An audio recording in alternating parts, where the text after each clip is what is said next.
அதாவது நம்ம வீட்டுல எவ்வளவு நேரம் சமத்தை வச்சிருப்போம். ஐயன்மார்கள் வீட்டுல 3 மணி நேரம் தான் வச்சிருப்பாங்க.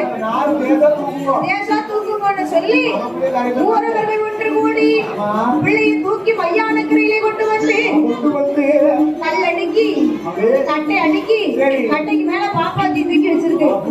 அங்கே எருவடிக்கு பிரேதம் வைத்து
அந்த சவமும் பிணமும் சந்தனமா மணக்குது மாயாண்டிக்கு. பிணமான சவமானவருக்கு பிச்சி பூவாக மணக்குது. மாயாண்டி சும்மா இருப்பாரா? அந்த பாப்பாத்தியை கண்ட உடனே அவங்க ஆளையும் பேராலையும் படிப்பாரா? கருப்பு போலே அவன் அடிப்பாரா? முட்டெலும் படிப்பாரா?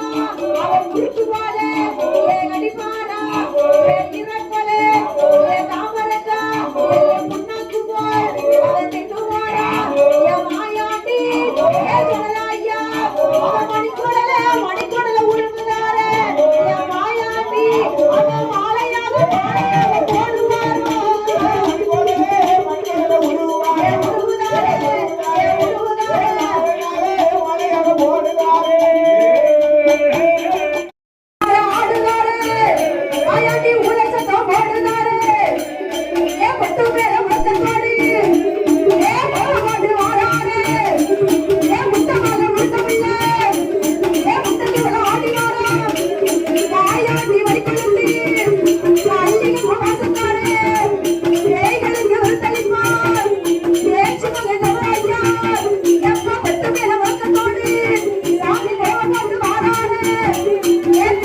Let's